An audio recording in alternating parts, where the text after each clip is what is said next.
Bicara Maqasid PNB ini dibawakan khas oleh Permodalan Nasional Berhad.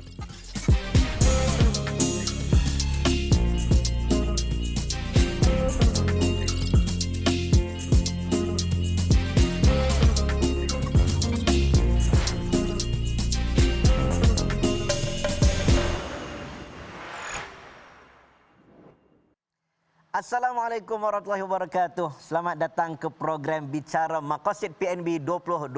Pasti ada yang tertanya-tanya. Program Bicara Maqasid ini program apa pula? Program ini sebenarnya akan memberikan pendedahan dan memupuk kesedaran orang ramai kepada pentingnya perancangan kewangan Islam. Jadi, untuk episod hari ini kita bersama dengan Encik Muhammad Husin.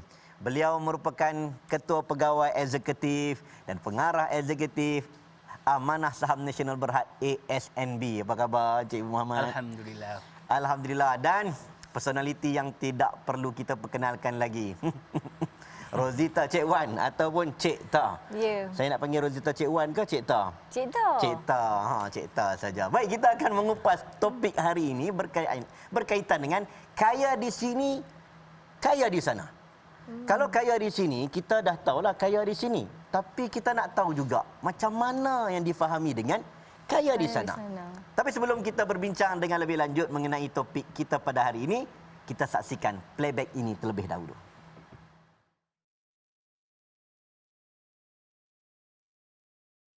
Okey, yang pertama biasanya saya akan tengok pada komitmen lah, pinjaman perumahan, pinjaman kereta.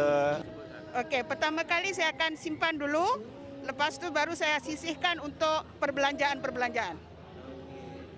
Biasanya bila dapat tu kita agih-agihkanlah. Pertama untuk keperluan rumah sendiri, yang kedua untuk anak-anak cucu yang memerlukannya. Kemudian selepas baki itu kita akan tengok berapa yang kita nak simpan dan kita letaklah, allocate lah certain amount money yang kita nak simpan kan. Kemudian kita akan letak yang mana nak bagi mak bapak. Dan macam saya dah berkahwin dan of course ada yang nak bagi pada isteri dan anak-anak semualah. Berdasarkan playback tadi jelas di sini bahawa apabila mendapat gaji, ini point dia, gaji ni, gaji. Pasti akan ada agihan tersendiri berdasarkan komitmen masing-masing. Tadi Cik Ta ada yang menyebut dia fikir nak cucu dah. Betul. Tak tahulah kan kita ni nak fikir siapa pula. Ban, kali ini saya nak tanya kepada Encik Muhammad. Encik Muhammad, apa khabar sekali lagi? Alhamdulillah. Okey, kaya di sini dan kaya di sana sebenarnya topik kita pada hari ini. Tapi dalam kita mengejar kekayaan bukan sahaja di dunia, tetapi kita nak mengejar kekayaan di sana, iaitu akhirat. Perlukah kita kaya di akhirat sedangkan kita dah tak perlu apa-apa lagi di akhirat? Silakan, Cik Muhammad. Patutnya soalan tu saya tanya Ustaz. Sebab pada saya lah, kita pernah dengar syarahan, kita pernah dengar nasihat-nasihat orang katakan kalau kita buat baik, syurga tu balasan dia ada. Tapi soalannya ialah kita perlu juga kaya di akhirat nanti. Ya, betul. Sebenarnya kalau kita kaya ataupun mungkin saya kaya tu mungkin terlalu gah bunyinya. Sebab kaya tu kira senang lah ya. Kaya raya tu mungkin lain cerita, jutawan dan sebagainya. Kalau kita kaya di dunia ini, sebenarnya kita boleh jadi kaya lagi di akhirat. Sebab kaya yang kita pakai ini, kalau manfaatnya boleh berganda, Imam, Di hari akhirat di lebih akhirat berganda. lagilah banyak. Jadi apa yang kita ketengahkan ialah sebenarnya kaya di dunia ni boleh membuatkan kita kaya di akhirat juga. Ya, betul. Itu respon saya pada Imam lah. Maksudnya kaya di dunia boleh juga menjadikan kita kaya di hari akhirat. Sebab di hari akhirat pun kita nak jadi orang yang kaya. Betul. Betul. Kalau di hari akhirat kita jadi orang miskin, susah. Jadi sebenarnya matlamat hidup kita ini bukan semata-mata di dunia. Matlamat hidup kita adalah juga berkait rapat dengan kehidupan hari akhirat. Ni Cik Ta ni. Saya nak tanya ni Cik Ta. Orang duk tunggu ni. Cik Ta, nak tanya ni. Kita dah memang sedia maklum. Cik Ta ni menempa kejayaan dalam banyak perkara. Sampai dapat pernah diiktiraf 100 CEO muda terbaik pada tahun 2019.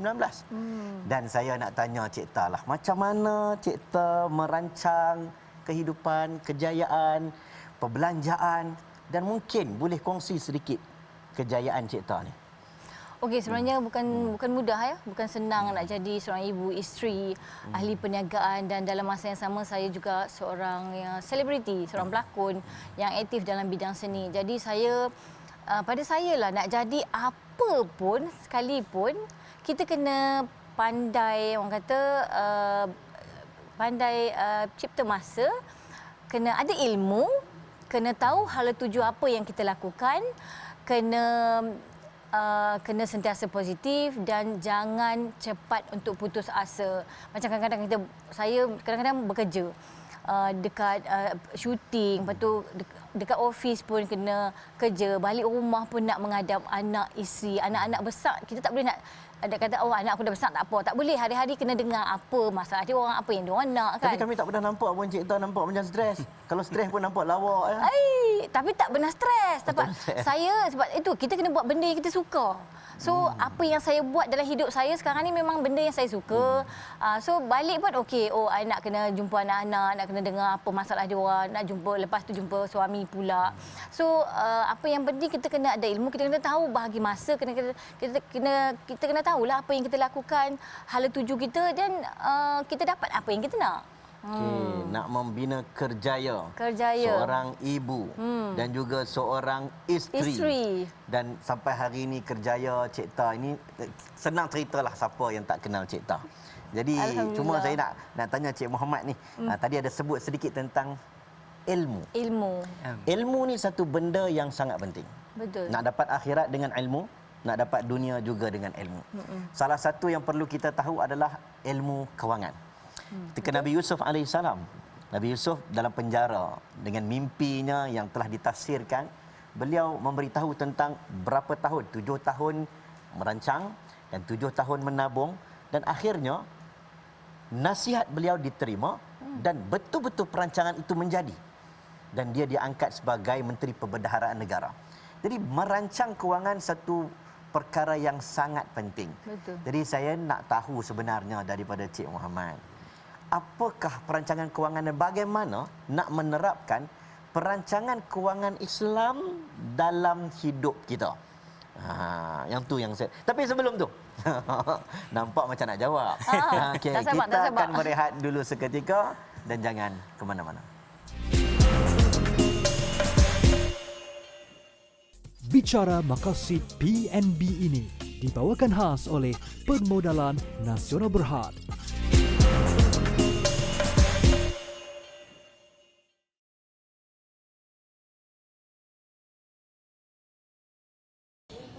Perancangan kewangan. Okey, pada pendapat saya lah, perancangan kewangan sebenarnya adalah bagaimana kita merancang perbelanjaan dan juga merancang macam mana duit nak masuk dalam kita punya akaun lah.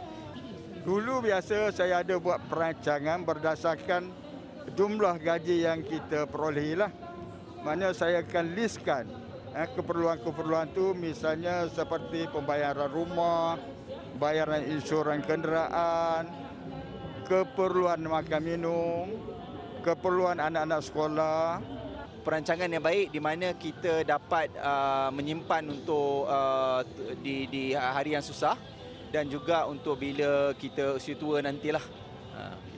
Baik Encik Muhammad, kita dah tengok jawapan orang ramai berkenaan dengan perancangan kewangan. Saya pernah dengar dulu laporan 2017 tak salah. Harta umat Islam yang dibekukan hampir 70 bilion. Maksudnya banyak duit ni. Tapi kena beku. Menunjukkan orang kita ada duit tapi tak pandai merancang. Ada duit, dia macam cerita pendekar bujang lapuk lah. Aziz ambil duit kan, dia bubuh dalam poket, lari-lari poket dia koyak. Jadi Cik Muhammad, tentang perancangan kewangan ini macam mana? Apa yang kita tengok dekat video tadi memang betul lah ya. Kita merancang kewangan kita untuk kehidupan kita. Bagi mereka yang pandai dan bijak merancang, selalunya dia tidak menghadapi banyak masalah lah ya. Sebab perancangan kewangan kalau kita ikut betul-betul konsepnya ialah konsep bagaimana kita memperoleh harta dan kewangan ataupun mengumpul, memperoleh dan mengumpul. Itu pertama. Yang kedua, kita juga nak macam mana harta kita tu kita beri perlindungan, ya, perlindungan. Jadi maksudnya lepas perlindungan itu pasal dia lah, pasal setiap pendapatan kita mesti lindung supaya kalau sesuatu berlaku, wang atau harta kita telah ada perlindungannya. Mungkin insurans ataupun takaful. Itu merupakan salah satu daripada contoh perlindungan. Dan tidak lupa dalam keuangan Islam kita kena ada stage pensucian, ya. Maksudnya dari segi zakat. Infak, sedekah. Itu kena ambil kira juga. Dan kita duduk dalam sebuah komuniti. Dan yang terakhir sekali ialah macam mana kita merancang untuk pewarisan. Jadi ini berkait rapat dengan Imam cakap tadi. Betul. 70 bilion duit umat Islam tak dapat diagihkan. Sebab apa? Perancangan pewarisan tu tidak dijalankan dengan betul. Betul. Sebagai contoh, katakan bila kita bercerita pasal ilmu, ya. Sebagai contoh, dari seperti kita nak memperoleh ataupun nak mengumpul harta. Bagi mereka yang di dalam industri pelaburan, dia mungkin pernah dengar Rule 72. Ya, ni tips-tips, ya. Dia apa pula ni? Rule 72 maksudnya jikalau sesuatu pelaburan tu dia memberi pulangan 7.2%, dalam masa 10 tahun wang kita akan berganda. Jadi tak payah nak calculate, tak payah nak apa, kita dah tahu dah. Oh, kalau sesuatu pelaburan itu memberikan 7 atau 8%, mungkin dalam 9 atau 10 tahun pelaburan saya akan berganda. Sebagai contohlah. Okay. Duit tak boleh dibiarkan bertakur macam air. Betul, Imam. Betul. Perlu mengalir. Dia kena mengalir, satu, dan yang kedua dia sebab kita ada konsep inflasi juga. Konsep inflasi ni kalau wang yang kita peroleh tetapi kita tidak kembangkan, dia punya dipanggil depreciation tu, susut nilai tu akan membuatkan wang itu tidak boleh mempunyai keupayaan untuk membeli dengan lebih baik. Okey, perlu digunakan. Dia sepatut digunakan dan diberikan pulangan yang boleh mengatasi inflasi. So itu satulah. Jadi secara umumnya tadi saya katakan perancangan kewangan dalam Islam ialah seperti yang pertama kita kena faham bagaimana untuk memperoleh harta dengan baik, dengan halal. Yang kedua, bagaimana kita melindungkan harta-harta itu melalui takaful. Yang ketiga kita harus juga memikirkan tentang sedekah untuk mendapat barakah, ya. Sedekah, infak melalui harta kita tu. Dan yang paling kita perlu ambil kira ialah supaya harta-harta yang kita ada itu harus mendapat tempat dan tidak terbiar seperti 70 bilion yang ada sekarang ini. Sebab itu ayat paling panjang dalam Quran, Cik Tah. Ayat paling panjang ni cerita tentang kontrak, tentang hutang. Bahkan ada perbincangan ulama cerita fa in kana alladhi alaihi safihan aw dha'ifan, orang yang tak reti nak menguruskan kewangan macam mana? Perlu ada lawyernya. Orang yang akalnya tak cerdik boleh tak pegang duit. Ini dibincangkan dalam fiqh. Jadi macam Cik Mat sebut tadilah. Apa tu? Macam mana? Dah ada duit tak ada pagar pula. Tak ada pagar, sebab tu kena ada takaful. Lepas tu pula kita duduk dalam negara, kadang-kadang kita income taxnya macam mana, tentang zakatnya macam mana. Dan yang menarik itu tentang harta perwarisan. Kita tak salahkan untuk kita menggunakan instrumen faraid, tetapi itu the last resort. Itu mungkin kalau kita tak ada hibah, tak ada wakaf, kita okeylah bagi kepada faraid lah. Tapi bila kita uruskan sendiri, tengok-tengok tu dia kena beku 70 bilion, Cik Tah. Cik Tah, saya nak tanya bilion-bilion ni kat Cik Tah ni. Okay. Macam mana Cik Tah dulu? Mula-mula dulu, awal-awal dulu. Perancang kewangan. Tabung ada 5 tabung. Kan? Poket, yang ni untuk apa, yang ni untuk apa. Cerita sikit. Okey, sebenarnya kita kena buat bajet, ya. Buat bajet, kita kena buat dan kita kena ikutlah apa yang kita buat, kan, supaya kita dapat imbang lah pendapatan dan orang kata perbelanjaan. Macam dari kecil-kecil dulu kita dah dididik untuk menabung. Mak dulu beli tabung ayam. Ayam. Bila dah penuh, tolak pungkok ada, keluar duit. Itu masa kecil-kecil lah. Bila saya dah besar, kita macam kalau dekat kampung tu, main kutu. Oh, main juga? Main kutu tu kira macam kita menyimpan juga.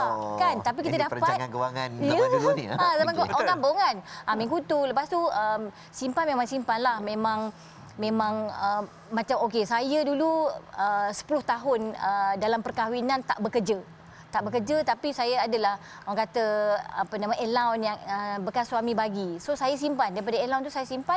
Bila saya dah bercerai, daripada duit yang saya menabung itulah saya membesarkan anak saya bila mana saya tak ada pekerjaan lagi. Umur 30 tak pernah kerja office. Siapa nak ambil kita kerja office kan? Oh, tak pernah kerja office? Tak pernah kerja office. Saya dulu umur 17 tahun dah jadi stewardess, lepas tu dah kahwin. Lepas tu tak pernah kerja office, tak pernah kerja apa selain daripada stewardess. So macam saya fikir kalaulah saya tak ada duit simpanan, macam mana untuk saya orang kata mula hidup baru dengan anak-anak kan, besarkan anak-anak. So saya menyimpan. Memang allowance yang saya dapat tu memang saya simpan lah kan. Tapi pun macam adalah macam kita orang Islam ni kan ada banyak cabang untuk kita menyimpan. ASB, saham didik, tabung haji, dari situ. Dan masa saya bekerja stewardess lah kan, syuting duit yang saya dapat daripada berlakon itu untuk saya punya perbelanjaan. Tapi duit yang saya dapat daripada duta itu yang saya simpan lamsam. Okey, sekali dapat segedebuk tu. Segedebuk tu saya simpan sebagai saya punya simpanan. So tapi duit yang saya juga segedebuk tu. duit yang saya berlakon penat. Dia dapat duit kita kena simpan. Kan? Lepas tu biasa duit yang saya berlakon tu lah saya bayar anak punya sekolah lah, rumah lah apa. Tapi saya ingat saya pernah simpan dekat unit trust. Dekat unit trust saya punya keuntungan 30,000 tu saya buat down payment bayar kereta. Dan daripada simpanan di unit trust itu bayar kereta. Bayar down payment kereta. Bayar down payment kereta. So dari situ kita punya pokok tak habis. Kita makan bunga je. Kita makanlah dia punya orang kata pulangan dia. So itu yang saya buat macam saya 5 tahun pertama kita bekerja. 5 tahun pertama tu memang kita cari duit. 5 tahun kemudian tu duit pula bagi pulangan dekat kita. Sebab kita ada simpanan yang ada orang kata dividen. Passive income. Passive income. Saya bila Cik Tas sebut ni saya tengok muka Cik Muhammad. Cik Kenapa? Muhammad macam teringin nak berlakon juga kan. Kan dapat segedebuk tu boleh bayar down payment ni. Hebat lah. Daripada dapat yang tu lah kita simpan. Macam mana? Itulah orang yang menyimpan dan menabung. Rupa-rupanya Cik Mat. Saya nak tanyalah pengalaman lah. Ni orang lama ni. Banyak kali kita forum kat luar sana. Okey. Pengalaman lah Cik Muhammad melihat kesedaran orang kita terhadap perancangan kewangan. Orang kita punya cara fikir tentang nak merancang kewangan ni macam mana? Dah habis duit dah baru pergi jumpa AKPK ke? Ataupun sebelum daripada Muflis dah ada perancangan tersendiri. Silakan Cik. Saya tertarik dengan Cik Ta punya cerita tadi mengenai disiplin. Kadang-kadang ilmu tak ada tetapi disiplin menyimpan ada. Selalunya disiplin itu mengatasi segala-galanya. Okey.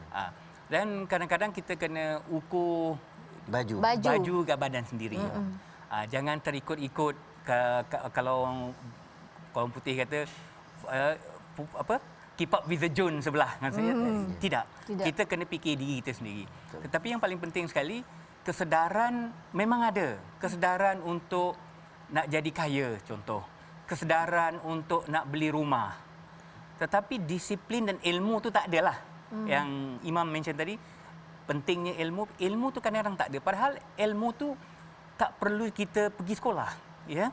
Ilmu tu kita boleh dengar dengan pelbagai medium yang berkenaan dengan keuangan.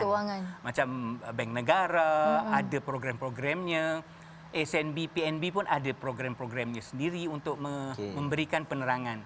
Jadi saya rasa kesedaran untuk merancang tu memang ada Imam, memang ada.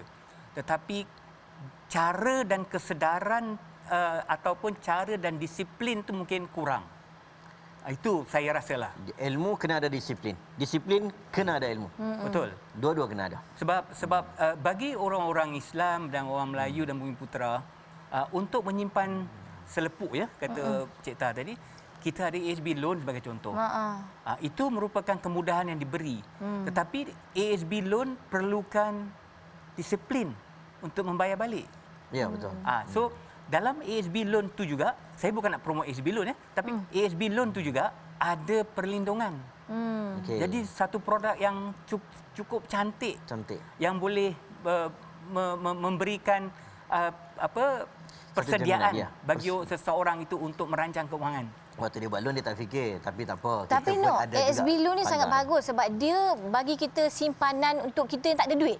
Kan? Dia loan tu, Betul. you tak ada pun duit, RM250,000 tapi you ada dah dalam tu dan you dapat dividen dia setiap tahun. Based on RM250,000 tu bergantunglah berapa dividen yang kita dapat setiap tahun tu kan.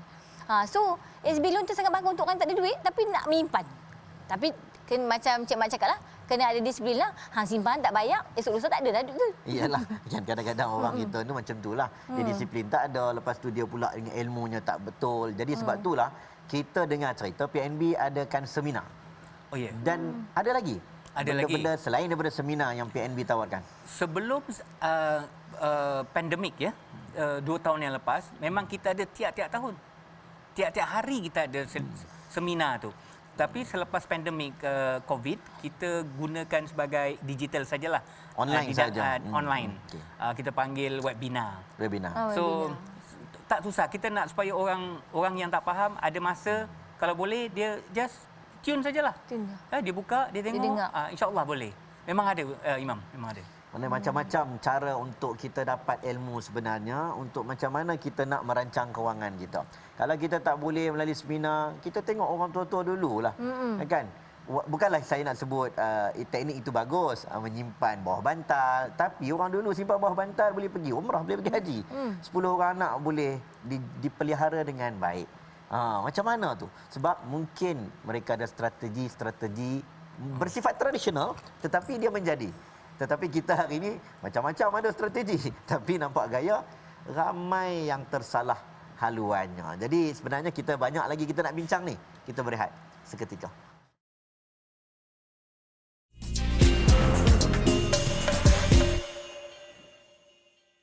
Bicara Maqasid PNB ini dibawakan khas oleh Permodalan Nasional Berhad.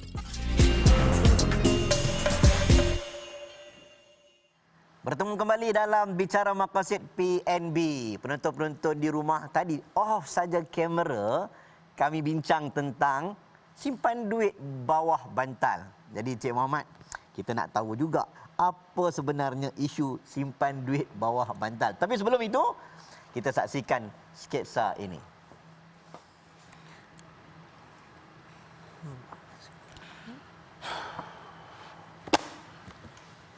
Fashali, kau ni relax je. Kita ni baru kena buang kerja tau. Bukannya dapat gaji ke naik pangkat ke. Dah tu kau nak aku buat apa?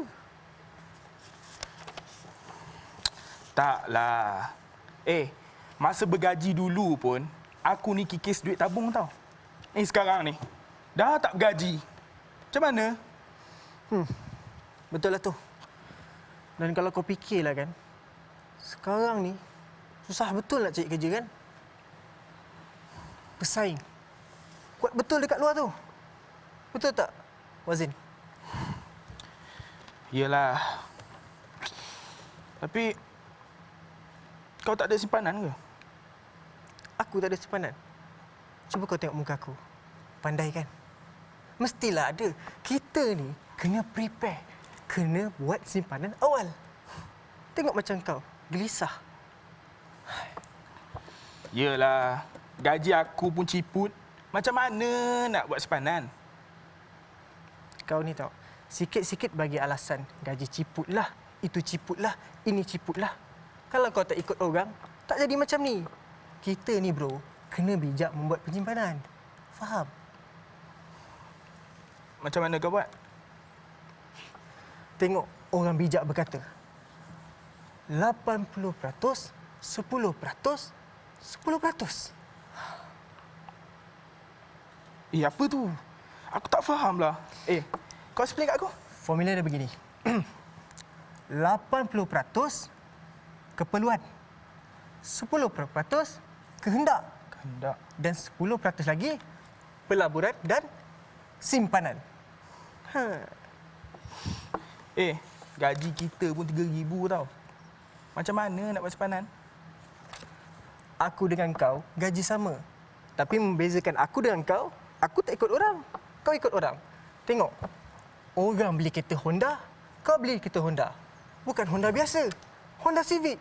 Mahal tu. Kau tengok aku. Pakai kancil, kan boleh survive? Beli aku ni. Aku ingatkan je. Lagi satu. Ada banyak manfaat bila kau buat penyimpanan awal. Kau punya masa depan tu, berjalan dengan lancar. Tak kau serabut, tak kau gelisah. Dan kita baru je lepas habis berhenti kerja kan. So, tapi aku rasa cukuplah 2-3 bulan lagi untuk buat belanja untuk dapatkan kerja lain. InsyaAllah.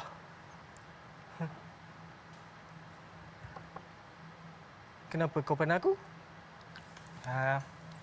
Kalau aku nak pinjam duit kau sikit boleh? Baru aku cerita tadi soal hutang dan pengurusan wang. Tengok kau ni. Fashali, macam mana kau ni? Penatlah aku. Tapi kita kan member. Member juga. Tapi apa yang aku nasihat untuk kebaikan kau? Aku nak kau pandai berbelanja dan tak terjebak daripada hutang. Yelah. Sekarang ni boleh tak? Apa benda yang boleh? Pinjam duit kau lah. Subhanallah. Kau ni tak faham ke? Aku cakap kau kena bijak mengurus wang. Okey? Tu. Rosita Cik Wan.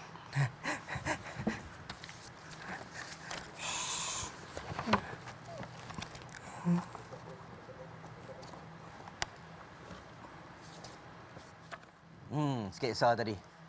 Betul-betul membuktikan bahawa perancangan kewangan sangat-sangat penting. Kita nak kaya sini, kaya sana. Tadi apa? 80% keperluan, 10% kehendak, 10% lagi menabung dan juga pelaburan. Jadi kalau kita duduk di sini sahaja, kita nak kaya, tak ada bekalan di sana pun susah juga. Betul. Kena melabur di sana. Mungkin wakaf, mungkin ada benda yang lain yang kita boleh jadikan kita jadi orang kaya bukan di sini, tapi kaya juga di sana. Jadi Cik Muhammad, saya nak tanya tentang, katanya ada wakaf. Wakaf ASN. Macam mana? Okey. Sebagai perancangan seperti yang saya cakap tadi mengenai perancangan kewangan Islam, ada bercerita pasal warisan ya. So, pewarisan, satu daripada pewarisan yang kita bercerita ialah bagaimana nak mewariskan harta kita supaya boleh dibawa ke akhirat nanti. Ya, betul. Jadi wakaf adalah salah satu daripada caranya. Wakaf ASNB. Wakaf ASNB ini ialah di mana kita menggalakkan pemegang unit mewakafkan unit-unit yang ada. Sebagai contoh, kalau Cik Ta ada 200,000, masih lagi 200,000 di ASB, Cik Ta nak wakafkan 50,000.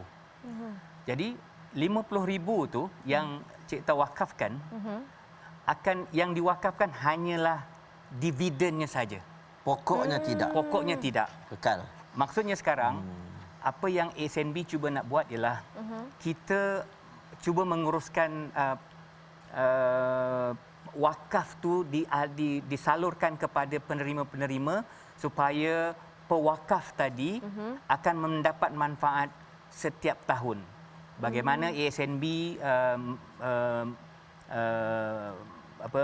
manage unit trust yang memberikan pulangan setiap tahun ataupun consistent return, kita nak kalau boleh pemegang unit yang mewakafkan unit dia juga mendapat manfaatnya dan jariahnya setiap tahun. Setiap Ya. tahun. Kalau kita nak wakaf pun mesti kita akan melihat kepada mana dan kepada siapa hendak kita berikan, dan kita pastikan kalau boleh tu tak naklah wakaf setahun 2 tahun. Kalau boleh kan. Betul. Nak berpanjangan. Tetapi semestinya ASMB dia ada dia punya unit dia ada sebagai mutawali yang dilantik oleh Majlis Agama Islam. Betul. Jadi ini menunjukkan bahawa kadang-kadang ni tak semua orang pandai urus kewangan. Cik Muhammad, dia perlu serahkan kepada orang yang pandai. Sebab itu apabila SMB menjadi mutawali kepada Majlis Agama Islam wilayah Persekutuan, kita memwujudkan subsidiary dipanggil ASMB Wakalah.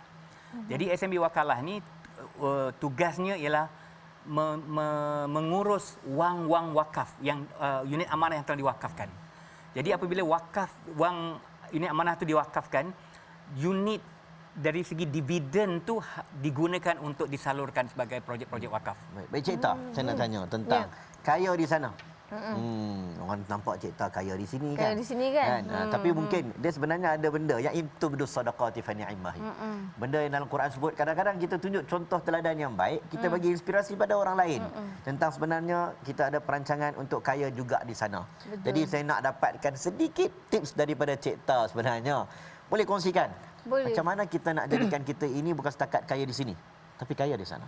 Okey, kalau kita terlalu mengikut teori dan praktikal tanpa orang kata menambah amalan-amalan yang dituntut pun rasanya duit itu tak bertambah ataupun bercambah kan.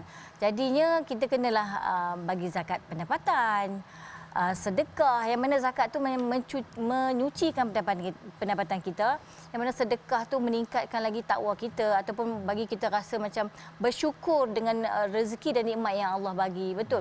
Dan selain daripada tu mak pak tu jangan tinggal ya. Mak kan. Itu punca rezeki kita tu. Betul. Itu memang punca. Memang punca lah. So yang apa yang saya amalkan itulah zakat. Nombor 1 masuk je. Kalau macam katalah saya buat job ni. Masuk je payment job ni. Nombor 1 kali tolak zakat dulu. Supaya nanti zakat saya tak bertimbun-timbun. Bila bertimbun jadi macam, oh banyak pula. Macam tu. Bila banyak nampak rasa nak bagi sayang. Oh, tak tahu dah jadi lambat. So supaya saya tak pening, so setiap saya punya macam payment voucher tu saya klip dah. Yang zakat punya receipt tu, tu dah settle. Macam tu. Lepas tu of course lah sedekah, mana yang kita mampu. Mak tu memang tak boleh lepas lah. Itu yang saya amalkan lah. Yalah, ni satu sebenarnya perkongsian tentang tips. Walaupun nampak ringkas, tetapi sebenarnya banyak kejayaan yang saya jumpa. Mungkin Cik Muhammad lebih ramai bertemu dengan orang yang berjaya. Nampak tips itu simple, zakat, ibu ayah, tapi sebenarnya dia macam punca rezeki, Cik Muhammad. Betul. Tapi kalau kita sebut tentang zakat ataupun kita panggil sedekah jariah, mati saja benda berjalan. Benda berjalan. Antaranya wakaf. Ni wakaf ni sahabat Nabi, Sahabat Nabi ni ada kaya, ada miskin. Ada yang kaya betul, ada yang miskin betul. Tapi kata Imam Nawawi, kata Imam Ramli dalam Nihayatul Muhtaj, banyak lagi kitab-kitab ni sebut. Kata Ali bin Abi Talib, sahabat Nabi kaya ada, miskin ada. Tetapi bila mereka meninggal, hampir-hampir semua sahabat Nabi mesti meninggalkan wakaf. Ini satu golongan yang cakap serupa bikin. Dia cakap dan dia buat dinamik. Kita ni kadang-kadang plan untuk di sini sahaja. Tapi macam mana kita nak juga kaya di sana. Kita akan berehat seketika, kita bertemu selepas ini.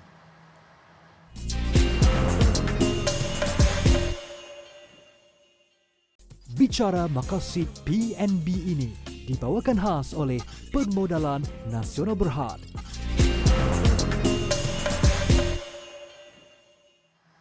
Kembali kita dalam Bicara Maqasid PNB dan program ini dibawakan khas oleh Permodalan Nasional Berhad. Kita dah sampai ke penghujung rancangan. Cik Ta. Sat ya no? Sat ya no. Tak pandai. Masya-Allah jatuh habis. Tak apa. Ni. Kita nak tanya ni. Tak pandai lagi kursi pun. Nak tanya ni. Bagi penutup kesimpulan padu sikit. Oi. Sebab yang saya dengar ni macam disiplin tu yang tu yang macam susah sangatlah kami Cik Tak nak buat. Susah. Macam tadi saya bercakap dengan Cik Mat. Cik Mat kadang-kadang keadaan pun buatkan kita jadi disiplin. Macam saya, kita tak ada background keluarga yang kaya. Kalau kita sendiri tak menyimpan, masa kita susah, kita nak harapkan siapa? So sebab tu saya kena disiplin, Ya, betul. kan? So kita kena menyimpan bila masa kita nak bekerja. Memang setiap bulan kena ada simpanan. Sebab apa? Bila kita menyimpan, lama-lama duit tu kan bertambah. Tapi itulah, kena ada disiplin lah. Maknanya adakah tulis kat buku ke peringatan Kita adalah pengiraan ke? kita tengok I ada macam things to do, lepas tu tengok ini kalau dapat yang macam kita ada macam sebulan ini minimum kita punya income, bila ada penambahan kita allocate sikit. So sikit lah. Tak adalah Yang tu segedebuk tu sebenarnya. sampai sayang kan. Weh, penat tu cari duit, kalau nak habis tu ya Allah sayang. Nak habis mudah. Nak cari tu ni jenuh cekau. Nak cakap Kayu baik. tak sampai-sampai. Apa Cik Ta? InsyaAllah Allah atur dengan baik. Kita pun Amin, doa-doa semoga Cik Ta insyaAllah. pun dapat kecapi kejayaan. Amin. Berpanjangan insyaAllah. Kaya di sini dan kaya Di sana. Kaya di sana. Cik Muhammad, mungkin ada apa-apa yang nak dikongsikan, bagi sedikit kesimpulan yang orang di luar sana tentang kaya di sini dan kaya di sana. Macam mana? Yang penting sekali bagaimana nak kaya di sini.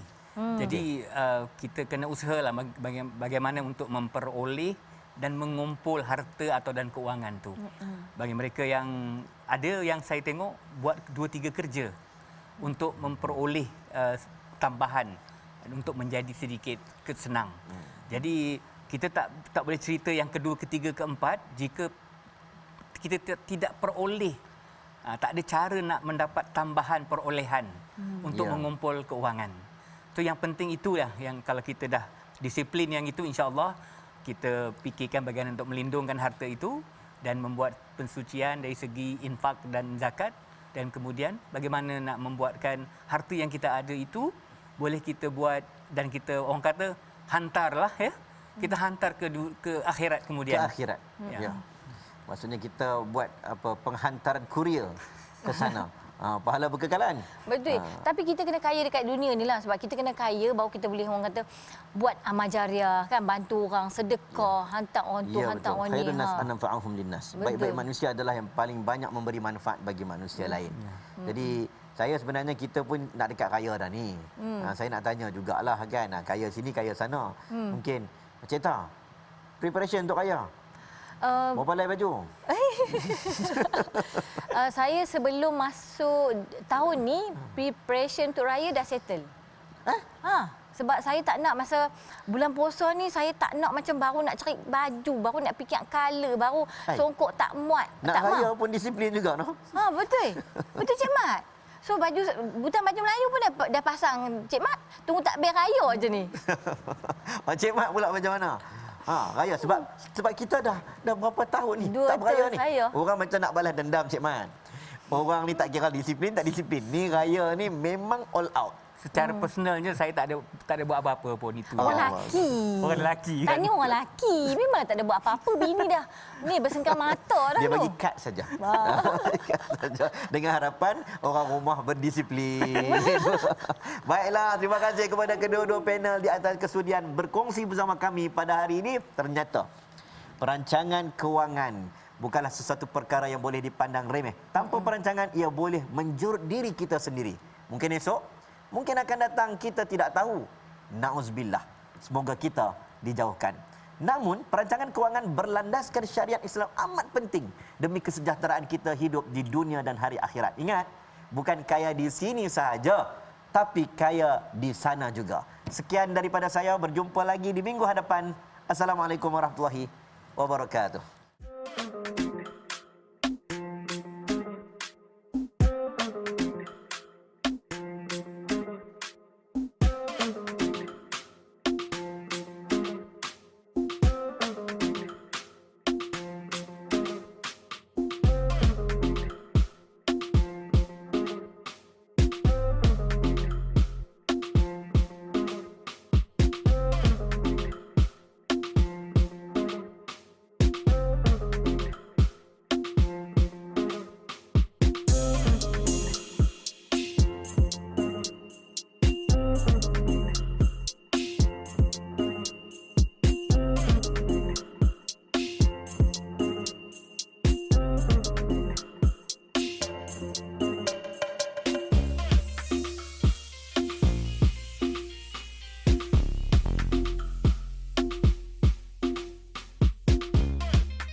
Bicara Maqasid PNB ini dibawakan khas oleh Permodalan Nasional Berhad.